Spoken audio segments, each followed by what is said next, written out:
this is actually going to be a fairly short video on 9 by 12 portfolios, just so we can talk about them. And I'm not asking you to turn one in. I'm just going to end up with a PDF of all your assignments put together. But it would behoove you to probably go ahead and put one together, or at least think about putting one together. All right. Now, I apologize for the unstable camera. I have really no way to hold it over this stuff while I'm doing this. So I'm trying not to get motion sick while I'm going through this process. Okay. So these are previous 9 by 12 left behind portfolios. This is a good size because it's easily portable. Some people, like photographers, will have much larger portfolios so that you can really see the images. But this is the normal size portfolio for graphic design, for graphic designers. Okay. Now, what you need to understand is that these portfolios are living documents. Okay. They are not static. They constantly change. The other thing you need to understand about these is they need to be on brand. They need to match the rest of your identity. So make that clear, okay? Keep your identity intact. Now, that doesn't mean fill every stinking page all the way up with lots of stuff. No, she like Christiana here, not super full, lots of clean, didn't like this logo, but she insisted, okay? Back then, we also didn't have them do professional websites. You should, if you are going to go out there and get a job, you should be getting a URL so that your email address is appropriate to your identity, okay? Just think about that, get yourself a URL. We only have so much space on our server that you have put your portfolio on, and you need to expand on that, and you need to move it to your own website. And again, the website is just as much a living document as this portfolio is. That's why there's no table of contents. Okay, and that's why it's not necessarily organized in a particular fashion. Okay, now some people will only put one page in each of these holders. Some people will put facing pages in them. That's all a personal choice, but be consistent, okay? This was just a little letter that they had them put in. This was her tear sheet, okay, her personal identity. Back then, they also put together their own forms. I just didn't feel necessarily like that was something we needed to spend a lot of time on. You can build your own forms. That's the whole point of building your stationery, is that is the basis. Your primary business needs are the basis for all of your forms that you're going to use. And I don't know what you're going to be doing or whether you're going to need forms, so there was no point in doing that. You'll note that on this side, she's talking about, she's describing her personal identity, how she came up with it, and kind of defending her position a little bit. Okay, so this has all of her personal identity in it. Okay, so here was a project they did for, you'll see that here's her process. Okay, process is going to be important. Have at least one example of process inside your 9 by 12 portfolio, just like you should on your website. Okay, a quick description, so on and so forth, okay? They expanded it into vehicles, okay? This group was one of the first ones to do some of the beer labels, okay? And so here's her beer label. This was the package, this was the bottle, this is the label separately, so that you can actually see it in real life, see what it looks like flat, and see what it's going to go into. Okay, you'll also notice she's giving descriptors over here, like Orange Tabby. This one is about advertising and branding. This one was about branding, label design, and packaging. Okay, so there's little descriptors on there. Okay, so this is some ads that she did for applying her bottle, because the bottle by itself doesn't make a lot of sense. So she applied it, and she used Photoshop to go ahead and make whatever those things are called, a tap, I guess. And then this is the Saniam Room Restaurant. They were designing menus and business cards and stuff for the restaurant upstairs. Okay, they did some textile design, and really for textile design, what they meant is, you probably can't see it very well, but this is a repeated label, or repeated pattern. Okay, here's the actual pattern being shown. Here was her Portland Zoo. The cover and the contents she put on separate pages to fill it up a little bit. That's not a bad idea. That can work. Or you can put both pages side by side and then put a description about what they're going to be over here. Okay? But make them nice and big and bold. They're big black and white graphics. They can be big and bold. Okay? Poster she did. Okay, now some of these aren't being applied. It's always a good idea to apply them. And if you're trying to fill space, it's not a bad idea to go ahead and like, here it is, and then here it is applied. So both things are on one page. Okay, these are all typographic stuff. You guys probably remember that project from Typo 2, Type is Design. This was a ink wash they did back then because they had 3 terms of illustration. Prismacolor portrait. And then she did some photography and some pencil sketch stuff. Okay. Some swirl typography. Playing with ink and stuff. So this was some of her own kind of stuff that happened to be in here. You would tailor this based on who you're going to be getting a job from, okay? So this changes based on whose office you happen to be walking in on. If you are going in for a branding job, show branding. You can put a little bit of the other stuff in the back of it, but if it's a branding job, show branding in here, okay? This is somebody else's. There's a resume. Personal business, primary business needs. Okay, again, they did it. They had forms. Okay, project they did for the campus. You guys recognize that. Even their first year project made it into this. Some page layout.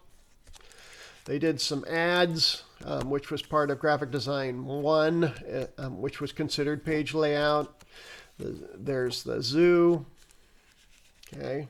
And this one, you'll notice that it did something a little bit different. There's the cover, and then there's the cover again, little, next to this. Okay, but there's descriptors down here. Instead of descriptors up here like Christiana did, this person put descriptors down here. Now you'll notice the personal identity doesn't have any color in it. Okay, even though he has colors associated with his personal identity. But he does not want to detract from the project. If this is glitzy and bold and big and beautiful, then I'm not paying attention to this anymore. The focus is the project, not who you are. Okay? You're identifying who you are, but you're not taking away from the illustration. Okay? There was for a diaper service, I guess. There's some ads for that diaper service.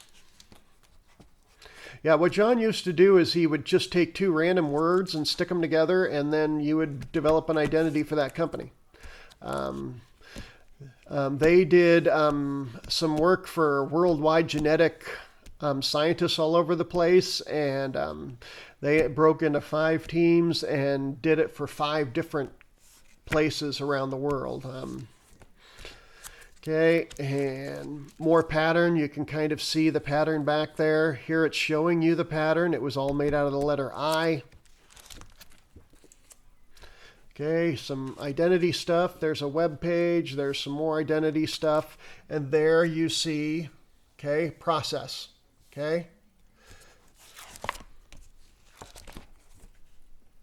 And, this was just kind of something interesting that she did. Kind of turning her. Back then they also did something called a over-the-top resume kind of thing, where they had a normal resume and then they had a resume that was really different. And that was one of those. Okay. Zach. Here's his resume. Not a huge fan of, right and left alignment simultaneously, but what the hey. And in here, you're starting, these are starting to detract. This is such a big identity over here. It's starting to detract from what you've actually got going on. Here's this tear sheet, a little bit cluttered. Here's one of the projects. Okay, Emma Fox costumes. Here's another one of those projects, the Willamette Valley Grotto. Some work for that particular identity. Exterma. Okay, this was another business. This was a Prismacolor portrait. Pretty good, huh? This was a typist design, so he built C-3PO and R2-D2 out of letter form.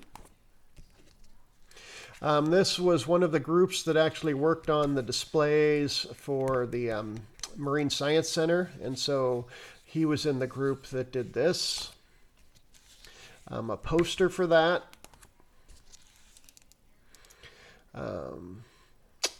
This might have been, an adaptation of the Holiday Project. This one is probably pastels. Not sure what that is. This was a morphing project we used to do. They did a series of posters for Da Vinci Days. There's a, applying, this is a wash illustration he did, so he applied it to something, in this case, the building. There's a Prismacolor illustration. He turned it into a movie poster. Makes sense. There it is all by itself. Some typography, some different takeoffs of what he ended up doing. So it's like these are all different covers for this same table of contents. Okay. And this was a brochure he did. Okay. And then his more interesting resume. Okay. So this was his over-the-top resume.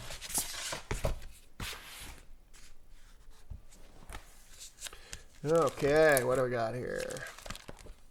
Oh gosh, they left black pages in. That's a bad idea. Never leave black pages in. Okay, so this was their primary business needs. You notice their business card opened up on the side instead of in the back. Why not? It's interesting. It's different. There's the table of contents. This was an inner article on that same thing. This is a typography project using type as a design form. Very nice stuff there. This is an illustration. They had to illustrate the cover of a book or the introduction to a chapter. And he did Lestat, and so this is an illustration and the layout of the beginning of that book for him. Okay, let's see if I can curl this behind me here a little bit, make it so that thing isn't hanging down all the time. Okay, this was an identity that he came up with for scarecrows and squash. You can see there's some of those random things. That happened to be his holiday poster, 4th of July. Very nice one. This was some of that genetic projects.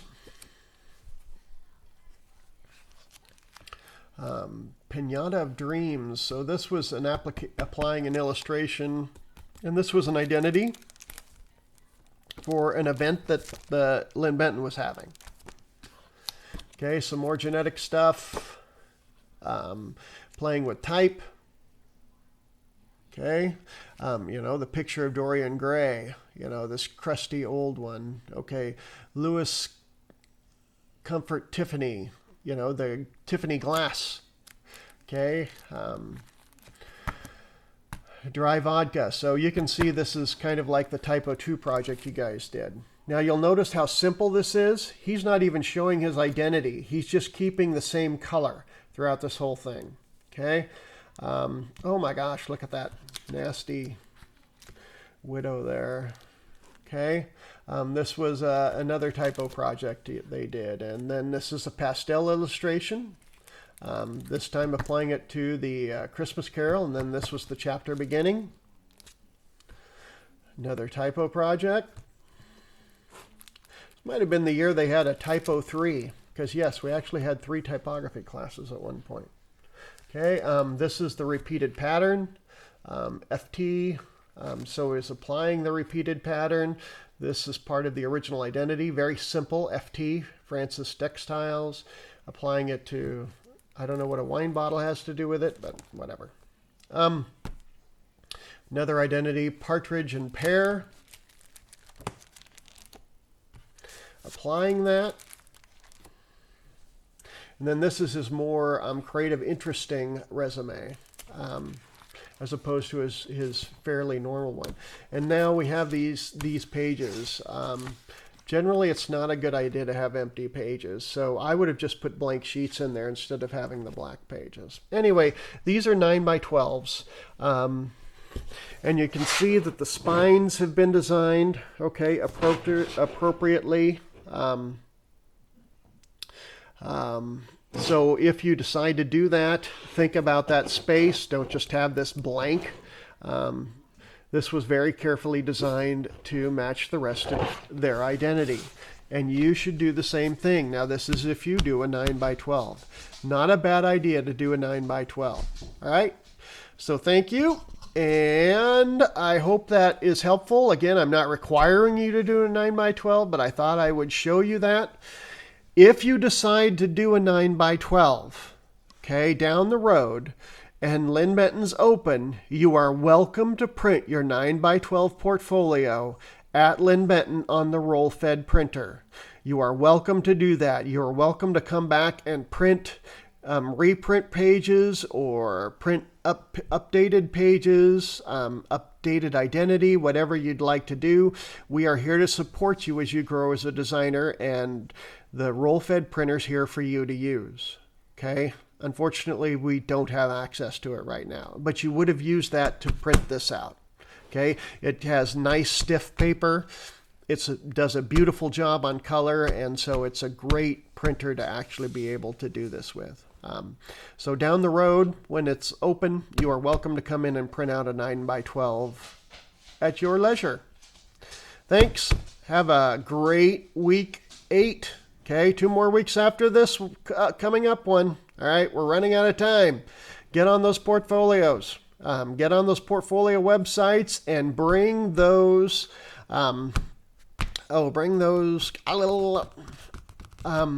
Social media sites on brand. Bring those social media sites on brand. Okay, bye-bye.